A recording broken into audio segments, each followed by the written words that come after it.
En 62, j'étais professeur à Charleville, dans les Ardennes, jeune enseignant, responsable de l'équipe locale de paroisse universitaire. Et voilà. Déjà un engagement. Oui, oui, plus un engagement syndical fort.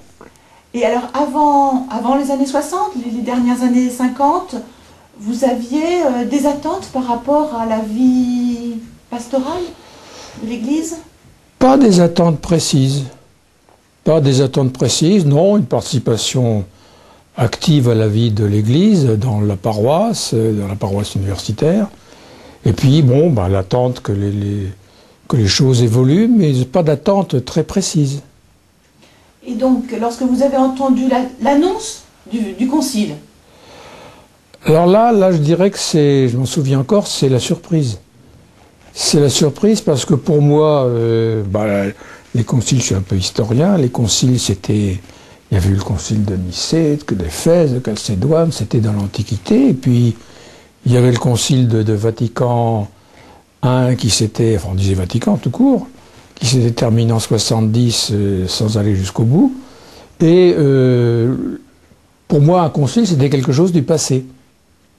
D'où la surprise quand le pape Jean XXIII annonce qu'il va réunir un concile. J'avais aucune idée de ce que ça pouvait être un concile, comment ça allait fonctionner, à quoi ça aboutirait. C'était donc la surprise totale. Alors le pape disait, c'est pour un aggiornamento de l'Église. Bon, alors, très bien, une mise à jour, oui, ça, on sentait bien qu'il y en avait un grand besoin. Quand même. Mais c'était flou. Et vous avez suivi toutes les étapes?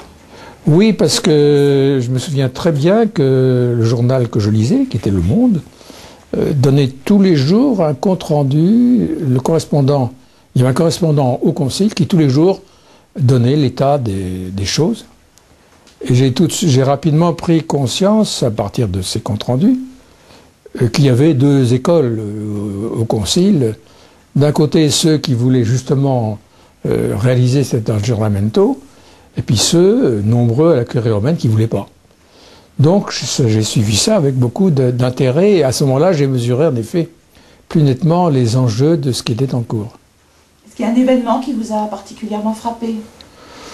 Non, c'est pendant le concile lui-même, non, pas particulièrement. Pas particulièrement.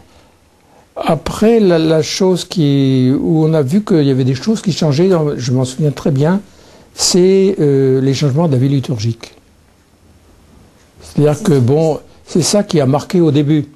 C'est-à-dire que, la messe était dite face au peuple, on avait modifié le rituel en le simplifiant, on avait supprimé les prières au bas de l'autel qu'on disait depuis des générations en générations, et même on avait supprimé la lecture du premier chapitre de l'évangile de Saint Jean qu'on disait à la fin de chaque messe. Donc on simplifiait, et puis surtout la prière eucharistique était dite en français. Moi j'avais toujours entendu en latin, j'avais fait un peu de latin, je comprenais à peu près, puis on avait des missels, mais c'est la première fois on avait le sentiment qu'on pouvait participer plus activement à l'Eucharistie plutôt que d'y assister comme c'était le cas jusque-là. Ça a été le premier signe. Le premier signe d'un changement, c'était ça. Positif comme signe. Positif, oui. Oui. Oui, tout à fait. Et alors, qu'est-ce que ça a finalement changé dans votre vie? Est-ce que ça a changé vous avez parlé d'un engagement syndical, d'un engagement à l'aumônerie des étudiants, à la paroisse des étudiants? La paroisse des enseignants. Des enseignants? De l'enseignement public, la paroisse universitaire. Le Vatican II a changé quelque chose dans cette vie quotidienne? Je ne pense pas que c'est changé beaucoup dans la vie quotidienne, parce que avec ma femme, on avait toujours une certaine liberté d'engagement, d'innovation, et donc, mais on a senti qu'il y avait un souffle, qu'il y avait un mouvement, qu'on pouvait réfléchir sur le temps et prendre des initiatives. Donc ça, c'était relativement nouveau. Est-ce que vos relations avec les prêtres, par exemple, ont été modifiées? Oui, elles ont été modifiées. Très nettement, les rapports ont été beaucoup plus simples, beaucoup plus directs, et mis à part pour quelques vieux curés de paroisse vis-à-vis desquels il fallait rester extrêmement déférent et respectueux, les rapports se sont nettement simplifiés. Et ça assez rapidement. Assez rapidement. Alors vous avez parlé de la simplification de la liturgie, simplification des relations avec les prêtres. Cette simplification, pour vous, était donc quelque chose de bénéfique? Oui, tout à fait. Attendu. Tout à fait. Alors après, il y a eu les textes. Donc c'est là que les choses ont commencé à être sérieuses. C'est-à-dire? C'est-à-dire qu'à la lecture des textes, on s'est aperçu qu'en effet, c'est un giornamento qu'a voulu Jean XXIII, puis Paul VI, se réaliser au moins dans les textes. C'est-à-dire il y avait l'ouverture sur le temps, Lumen Gentium, sur le temps de cette époque. Le monde n'était plus considéré comme mauvais en soi et tenu à l'écart, mais les chrétiens devaient être dans le monde de ce temps, selon la formule qui avait beaucoup de succès à l'époque, le monde de ce temps. Et qu'il fallait être, comme dit Jean XXIII, attentif aux signes des temps. Bon. Alors ça, c'était nouveau. Une attitude nouvelle par rapport au monde et une attitude plutôt positive. Et sinon, vous avez rencontré des résistances dans ce monde? Bon, non pas des résistances, parce que les évolutions se faisaient lentement. Hein. Non, enfin, au moins parmi les gens que je rencontrais, ce qui n'est pas forcément significatif. Hein. Le niveau donc des enseignants que je fréquentais et même le niveau de la paroisse, non, il n'y avait pas de résistance. Il n'y avait pas non plus un élan considérable, mais il y avait une acceptation de ce qui était perçu quand même comme un tournant de l'Église. Alors donc, vous êtes arrivé à Orléans en quelle année? En 64. En 64. 64. Et donc vous avez vécu la réception de Vatican II à Orléans, dans le diocèse d'Orléans. À ce moment-là, c'était Monseigneur Iobé. C'est ça, oui. D'ailleurs, quand on est arrivé, il était absent d'Orléans pendant très souvent, parce qu'il allait aux sessions conciliaires à Rome. Et donc, il a essayé de mettre en œuvre Vatican II. Alors, est-ce que votre engagement dans la paroisse de Jeanne d'Arc a été à ce moment-là? Oui, c'est à ce moment-là. Ça s'est fait progressivement. Hein. Ça s'est fait progressivement. Oui, le Père Iobé a appuyé l'idée d'une paroisse qui serait ouverte le plus possible à ceux qui étaient en recherche ou en marge de l'Église et qui pourraient s'adapter à eux. Donc ça a été un mouvement important et là c'est sûr que l'évêque avait appuyé à fond. Vous pouvez peut-être donner des exemples là de cette ouverture? Oui, l'accent était beaucoup mis sur l'accueil. L'importance d'accueillir ceux qui viennent et de laisser la porte ouverte donc à tous ceux qui voulaient venir et qu'ils se sentent accueillis. C'est important. Et d'autre part, d'une liturgie plus participative. Et ça s'est bien passé? Oui, ça s'est bien passé. Ça s'est bien passé. Il y a eu en effet tout un élan et qui, bon, alors il était plus ou moins bien accepté dans l'ensemble de l'église locale, hein, comme à chaque fois que quelque chose change.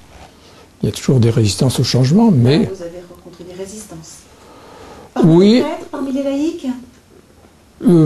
Probablement les deux, mais encore une fois, moi j'ai toujours eu l'habitude de faire les choses, bon, et rencontrer des résistances, c'est vrai dans les changements de l'Église, c'était vrai aussi dans les changements nécessaires et tout aussi importants à l'intérieur de l'école.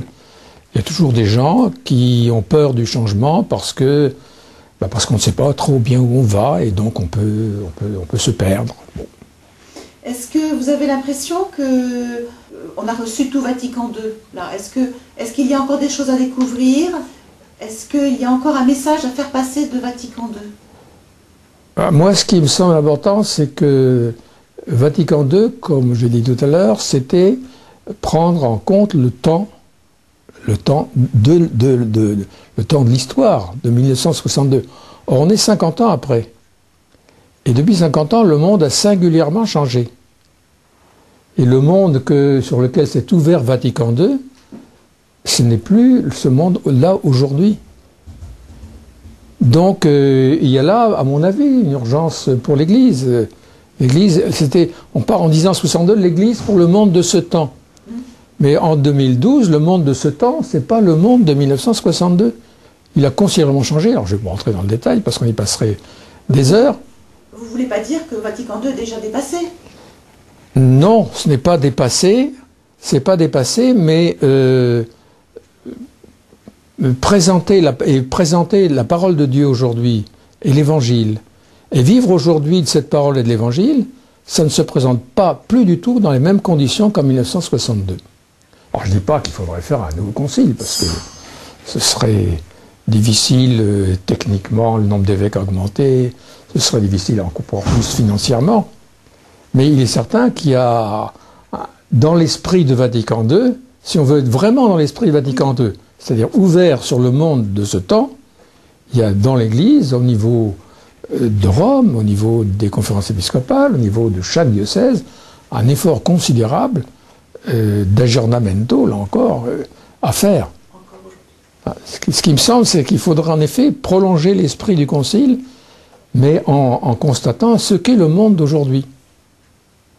Le monde d'aujourd'hui, bon, on ne va pas entrer dans le détail des transformations du monde, mais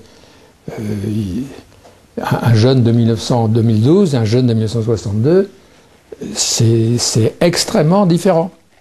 Hein, les rapports entre les hommes et les femmes entre en 2012 et en 1962, c'est différent aussi. Hein, les exigences de fonctionnement démocratique en 2012 et en 1962, c'est aussi différent. Donc il y a beaucoup de choses et bon, il y aurait à mon avis, si on veut continuer dans l'esprit de Vatican II, il y aurait beaucoup de choses à faire. Beaucoup de choses déjà à réfléchir et ensuite à faire. Merci Pierre. Voilà.